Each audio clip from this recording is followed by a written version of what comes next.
the Universalist Church of 1846. That's the tower. We honestly don't know whether Raymond was involved in that building or not. Way back in the distance, of course, is the first parish church, built in 1845-46, designed by Richard Upjohn. This is a very early view showing the spire on the building, which was blown off in a storm in the 1860s. And then at the right is the nice little Baptist church of the 1840s. We'll see other views of that, which is designed by Raymond.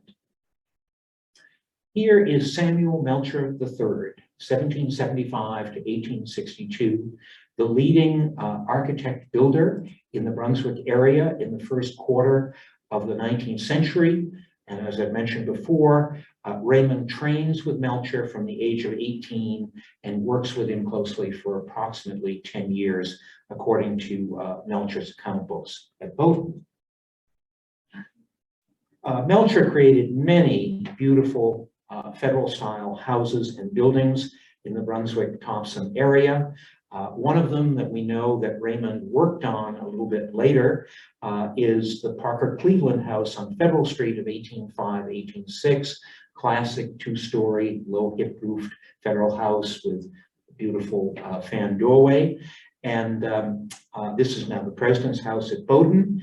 Raymond later worked on this house for Parker Cleveland about 1825 to 1840, after he was out of Melcher's employ.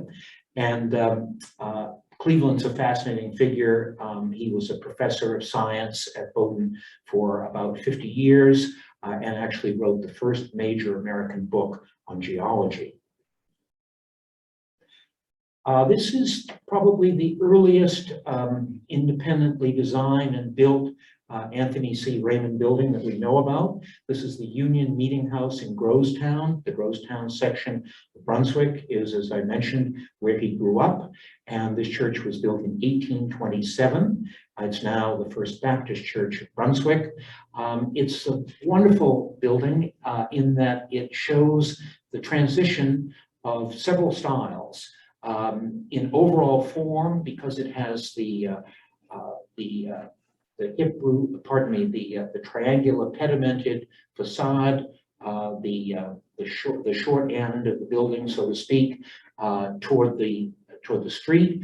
It's giving the overall sense of the Greek temple form, and those very thin sort of federal pilasters also give a sense of a sort of a temple form, but it also has the Gothic Revival pointed arch doorway and windows as well. So what we're finding here is a building that's very eclectic, it's very in transition. The federal style is going out, the Greek Revival is coming in, and the Gothic is very present as well.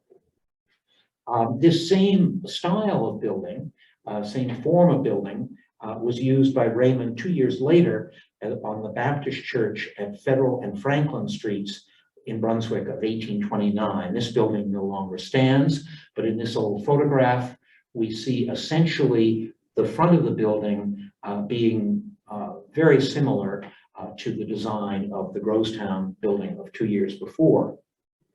And here's a head-on view of that. The difference, of course, is that there's a belfry on it, and the belfry is still very much in the arched federal style of the earlier period.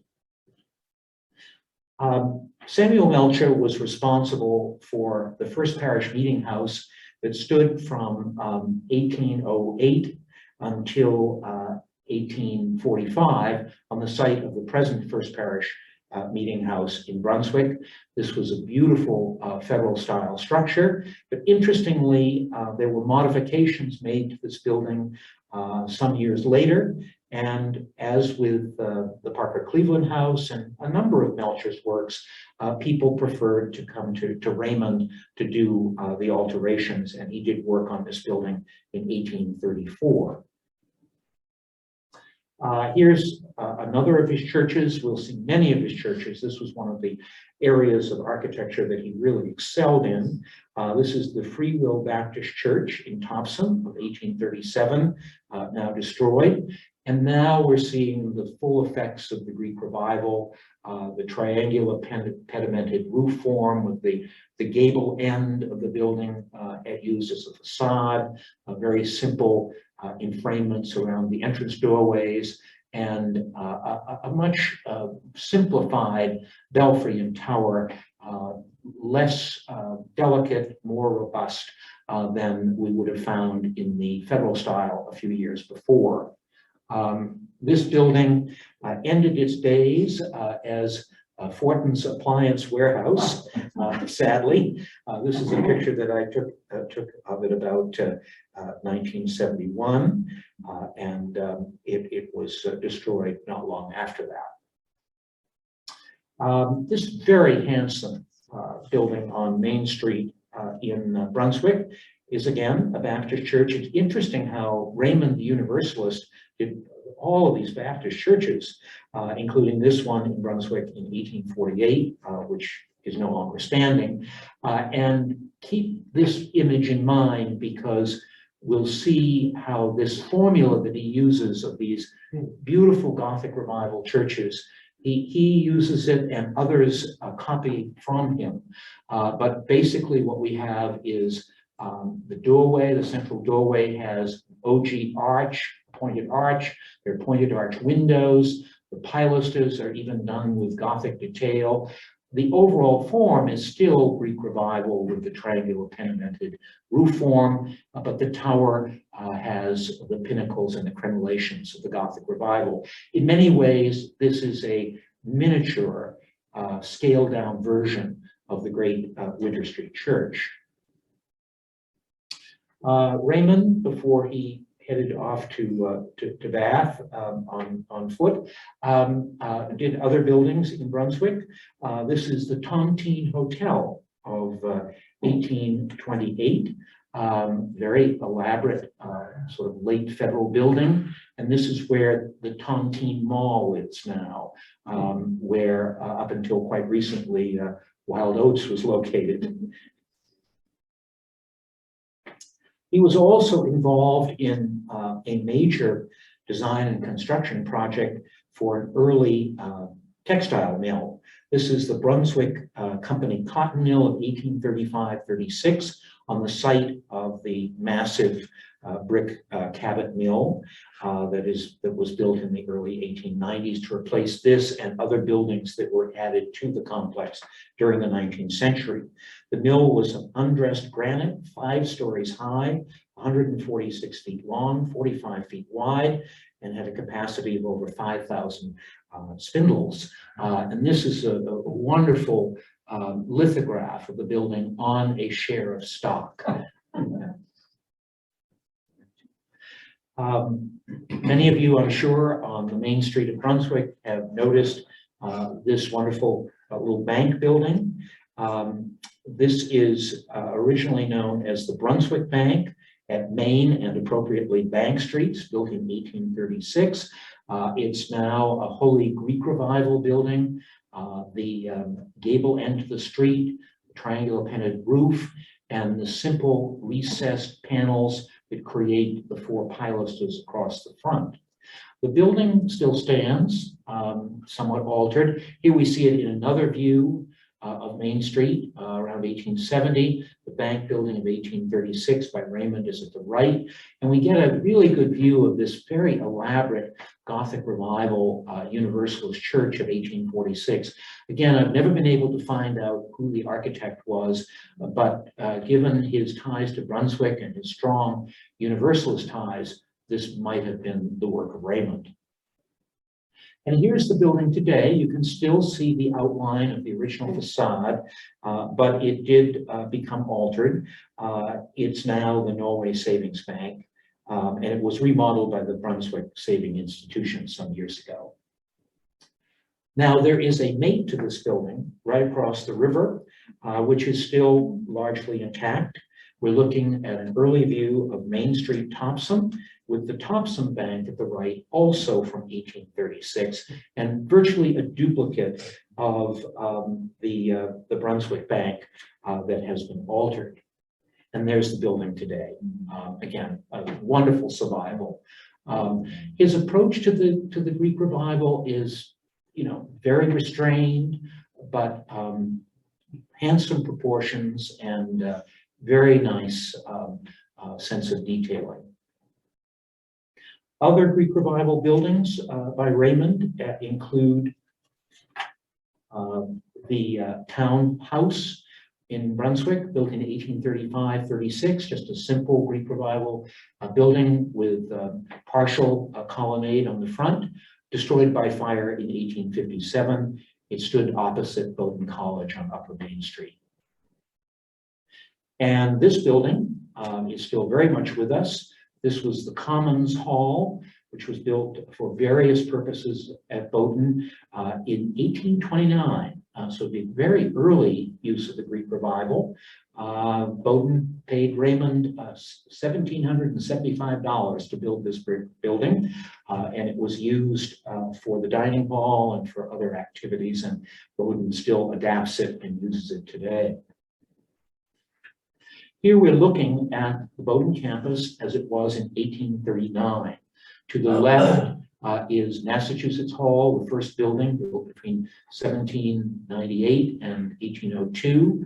And then we move to Maine Hall and Winthrop Hall, and the little building in the foreground at the right was the chapel, which was built in 1805 by Melcher. Main Hall, in the very center of this lithograph, is what we're concentrating on. As it appears in the view, it was rebuilt in 1836 by Anthony Raymond. It had been extensively damaged in a fire in 1822, and it was then remodeled by Raymond in 1836. It was originally a Melcher building from around 1806. This is Main Hall in Old View. It's the classic New England dormitory building of New England colleges of the late 18th and early 19th century. If you had been able to visit the old Colby campus adjacent to the Kennebec River, there were a series of 3 buildings very similar to this. You can still find buildings today like this at Brown University, at Amherst, at Williams, even at Harvard. These were the standard approach, these massive 3- and 4-story low hip roof dormitory buildings. And the appearance of this building is from the 1836 rebuilding by Raymond. And there's another view of it from another angle. Very restrained, very simple, very stripped down, very utilitarian, but also very handsome proportions. And here's Main Hall today, still very much in use, and part of the wonderful row of 4 of these dormitory buildings built from the early 19th century until the early 20th century of the Bowdoin campus. Raymond also tried his hand at bridge building. And we're looking here at the Androscoggin Bridge, built between Brunswick and Thompson between 1827 and 1842. Raymond rebuilt and repaired part of this bridge in 1836. Of course, it was largely a wooden structure, and the floods were constantly damaging these early bridges in Maine. This is a wood engraving of the bridge that dates from the mid-1830s. So now we're arriving in Bath, on foot, I guess. We're looking at John Hilling's wonderful painting that's at the Maine Maritime Museum of Bath in 1844, I believe. And this is just about the time also that there is the wonderful lithograph of Bath that's based upon the drawing by Cyrus King, Governor King's son. So it's very interesting to find both the lithograph from the 1840s and the view by the painter John Hillings, who is a fascinating figure in his own right, and of course is responsible for a whole series of photographs of the burning of the church by the Know-Nothings in the 1850s. I've located at least a dozen different versions of that painting by Hillings, and someone to do more work on.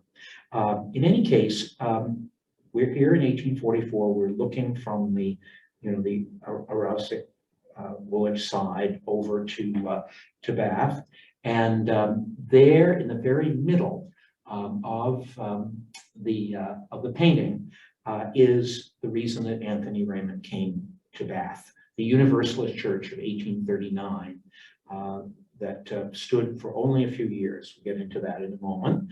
And then the church at the far right is the Winchester Church of 1843. So you can see, and the other churches are the earlier federal churches from the early 1800s. And so you can see how Raymond has already really impacted the skyline of his new adopted town, soon to be city of Bath in the 1840s. Here we're looking up Front Street, and in the background, of course, there's the wonderful little late federal, early Greek Revival custom house. At the right is the great Saginaw Hotel of 1850-51, designed by William Washburn of Boston. But in the background, looming in the background, is that Universalist church that brought Raymond to Bath, built in 1839. And it really is the dry run. It is the prototype for what he does just 4 years later with the Winchester Church. We only have snippets of views of this building. It lasted only until 1863, so wasn't too much chance to photograph it. But the little we know about it, it shows a tower which it really precurses the tower of the Winchester Church, not as elaborate, but the same design theory. And then also you can just see a Gothic window. So essentially it was a Gothic Revival building. And here, this is a remarkable drawing by a man named Cyrus Longley. This shows the building from the rear being torn down in March of 1863. The building had been superseded by a new Universalist church on Washington Street that was designed by Francis Fassett, another major figure in Bath architecture. The building was purchased by Oliver Moses, very prominent individual in the life of Bath commerce in the 19th century. He acquires the building in 1860 when the new Universalist church opens, and then he hires Francis Fassett to design appropriately a commercial building to replace this building in 1863 called the Church Block. And indeed, it replaces the Universalist Church that year in 1863. But from the rear, we gain some interesting information. This is the rear view, the building as it's being torn down. Pointed arch Gothic windows, which you would expect, but also note the arch with the window in the center in the triangular pediment at the rear of the roof line. And that is a motif which we will explore a little bit later in the lecture, whether it is Raymond's distinctive trademark or whether it is something that other builders used as well at the same time. It is a motif that appears on a lot of residential design in the 1830s and 40s in Brunswick and in Bath. So now we arrive at what I have to say, and very willingly would say, is probably his masterwork of his long life and career. The Winchester Church is commissioned by the Congregationalists in 1843. It's in this strategic location across from the park, and its scale and its elaboration and its wonderful sense of upward perpendicular fashion it all comes together to make it really a masterpiece of Gothic Revival architecture. Now, it's very interesting that in a very short time, the central church is also built by another congregational parish just down the street. And that is very different in its approach to Gothic Revival architecture. What I'm about to say is not in any way meant as to be a negative. It's just two different approaches to architecture in the same period. Anthony Raymond is what we call an architect builder. He's a person who was largely taught through the apprentice system, through Samuel Melcher. He probably did not have the opportunity for any kind of formal schooling, working with anyone who was trained, say, in Boston and was like a full-time architect. Interestingly, in the 1840s, Francis Fassett, after having been a carpenter builder, takes it upon himself to actually go to Boston and New York and be trained as an architect. And that's the difference. So what we have here is, in the body of the building, it is still very traditional. It's kind of hidden because of all the wonderful detail in the front. But essentially, you have an auditorium plan, a great, simple, rectangular structure with the gable end to the street, which goes right back to the Federal period meeting houses and is used in the Greek Revival meeting houses. But it is then sheathed in this very elaborate, sort of what we would call Carpenter Gothic approach to architecture. The arched doorways, the double arched windows, the great base to the tower with its double windows, the pinnacles on either side, and then this double tier of steeple above the main tower, one for the belfry up above, and this wonderful array of pinnacles all the way up to the final section of the tower, and then the steeple. There is the spirit of Gothic architecture in this building, in that the Gothic, by its pointed arch, it's the upward thrust to heaven, and it certainly works in this building. But it is not formal Gothic architecture as we would see down the street a few years later with the central church, which is much more kind of a copy of an English Gothic church. This is a homegrown Maine man creating his version of Gothic Revival architecture, and it is quite wonderful. Here's another view. And finally, the building today, or a few years ago. My slides are always a little dated. So we want to consider, before we go off and look at Raymond's work and his influence elsewhere, a few other examples of his public work in Bath. This is the town hall on Center Street that was built in 1838. And the belfry was added by Raymond in 1862 in the arched Italian style for $250. He received a commission as far afield as Bangor from the state of Maine. Of course, there was a lot of agitation along the Maine border of Canada in what resulted in the Aroostook War. And so it was felt that the state should invest in building an arsenal to keep arms in Bangor for the state militias. And this was built on Essex Street in Bangor in 1839, simple Greek Revival structure, and Raymond got the commission for that. He also was involved in 1837 in designing a bridge across the Presumpscot River between now what is Portland and Westbrook. And this is the only actual architectural drawing that we have of his. Fairly crude, but certainly gets the point across, and a very important document. This is owned by the Maine Historical Society. Now we're going to really get immersed in churches for a few minutes. We'll go fairly quickly through these. This is the Yarmouth Baptist Church, originally built as a meeting house in 1796. Melcher received the commission in 1825 to remodel it into a kind of a federal style church with the gable end to the street. And then Raymond comes along in 1837, and I'm sure he adds all those Gothic windows and some of those Gothic touches as well, because by that time he's very much into the pointed arch. And here's the building today. This was preserved very early on.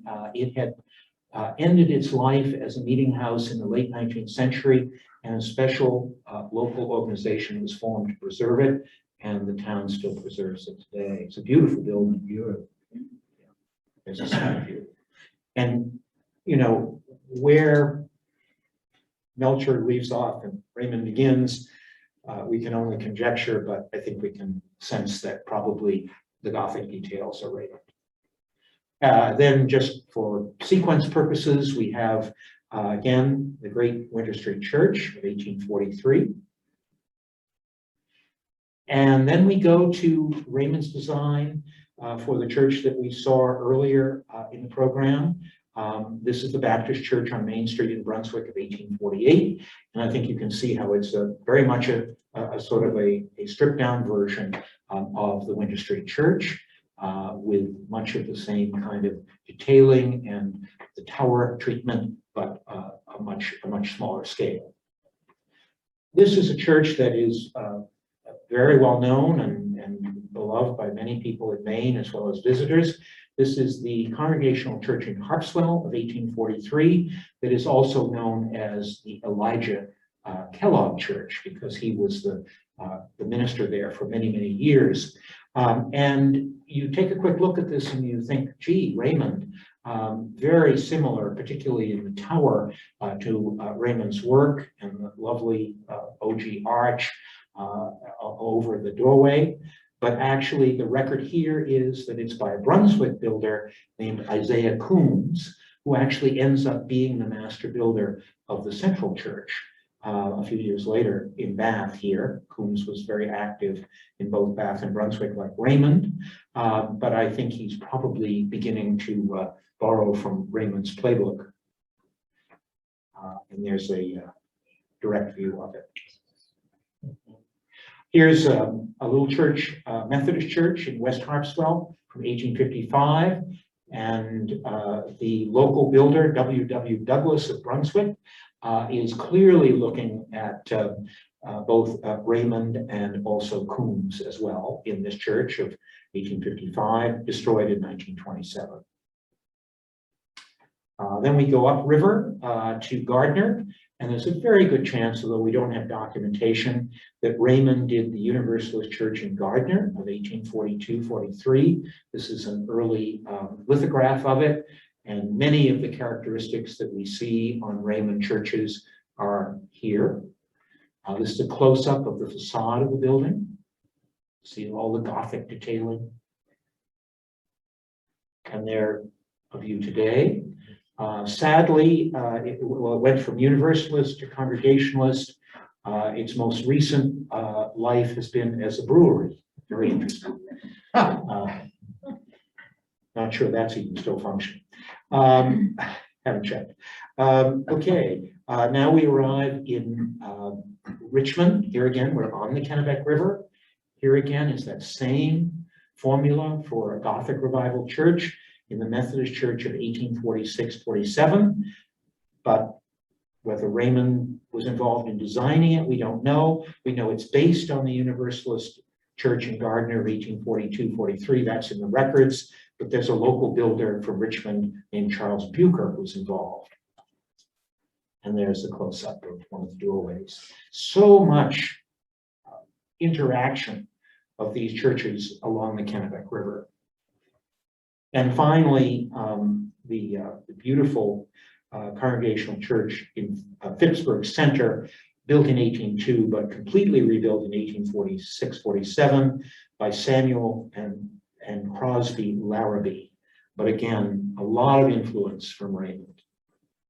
And there's that window on the back that we saw in the Universalist Church in Bath. This same kind of formula for these churches is adopted by Samuel Melcher as well. This is his Universalist Church in Rockland of 1838 that was torn down. Well, I shouldn't say torn down, actually recycled in the 1870s. The tower was taken off and the building was floated out to Vinyl Haven, where it stands now as the Vinyl Haven Historical Society. It's a miracle it got out there. And then here we have, again, these architectural drawings by these architect builders in Maine are so rare. And this is just a beautiful head-on drawing of the facade of the Congregational Church in Wiscasset of 1839, which was designed by Samuel Melcher. And here we have this interesting blend. Melcher can't quite give up the Greek revival. The lower part of the building is a Greek temple style, but he's very much adapted what we saw in Raymond's tower on the Universalist Church of the same year for the tower of the building. This church, here's an early photograph of it. It was really a handsome church, dominated the center of Wiscasset. Here's a close of the tower and with the Gothic pinnacles and crenellation. It burned in 1908, but the people of Wiscasset were so enamored of this church that they hired the leading architect in the state, John Calvin Stevens from Portland, to basically replicate the building in 1908, 1909.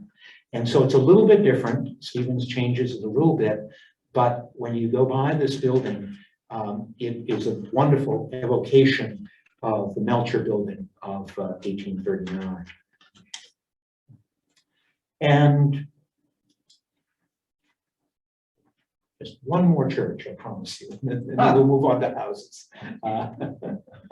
This is the Congregational Church, pardon me, the Baptist Church in Androscoggin of 1842, also by Melcher. And again, now we're seeing him holding on to the Greek revival, the colonnade across the lower part of the facade, and a very simple, ungothicized tower and belfry and spire. There's the building. This is still very much a part of Androscoggin today.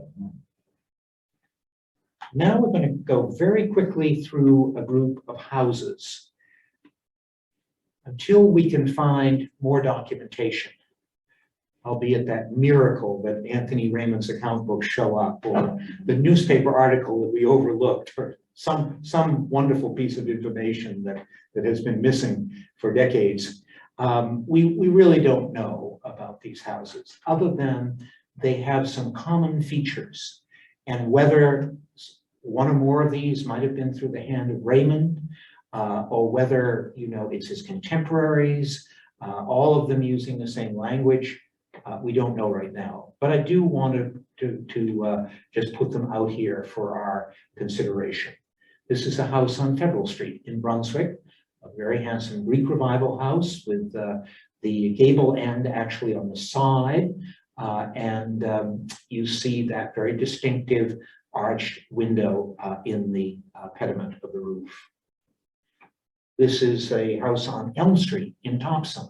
Again, gable end to the street, Greek Revival house, with, again, that three-part arched window in the triangular pediment of the roof. Here is a house in Harpswell, a Greek Revival, again, gable end with that window showing up.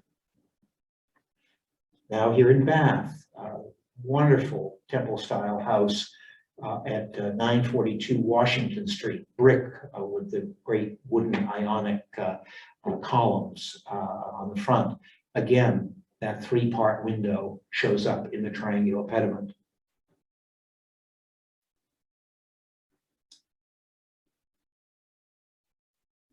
And then a little bit further down on Washington Street, 1077 Washington Street, kind of a scaled down version of the great brick temple style house in wood. Again, we have the window in the triangular pediment. There's the house today. And closer. And it also on the rear of that house at 1077 Washington Street, that detail appears again in the triangular pediment. And here in this more modest 2.5-story gable end to the street brick house at 894 Washington Street, we find the window again in the pediment. Middle.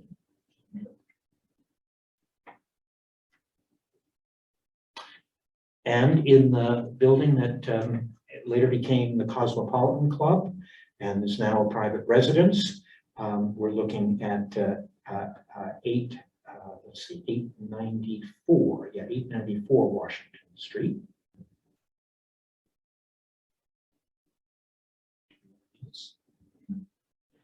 And then this is 898 Middle in Bath, which actually seems to have been altered, lost its window there, but it still has a nice Gothic window at the other side.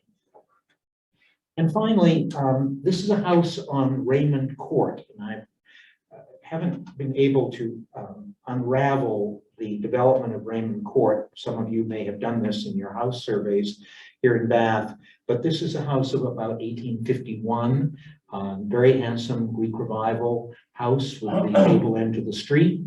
And whether this was a house that Raymond was involved in or not, to what extent he was involved in Raymond Court, you probably know better than I, but I just add this to our discussion.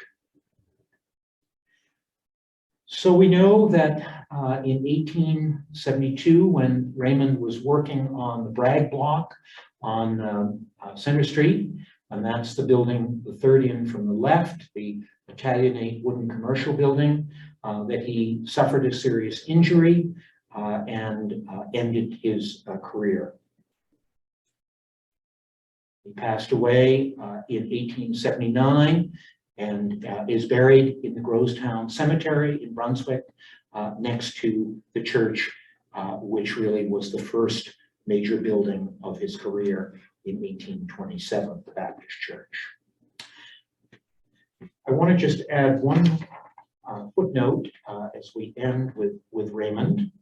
An account by John Hilling, the house sign and fancy painter, grainer and paper hanger, as related in the Bath Independent of January 16th, 1890.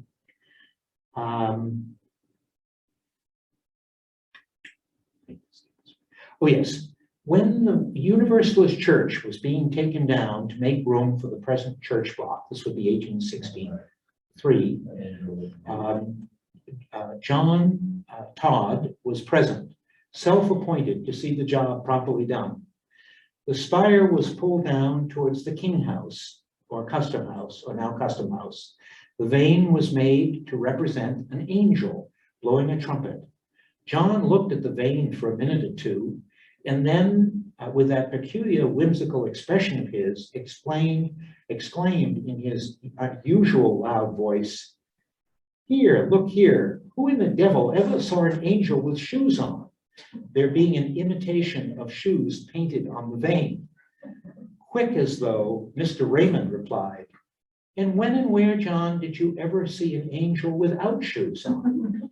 And for the first time, John was lost in an answer. Thank you.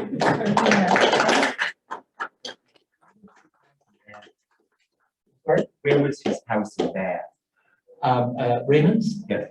It was on Raymond Court, Oh. but I'm not sure whether it still survives or not, or, I you see. know, I haven't been able to figure that out.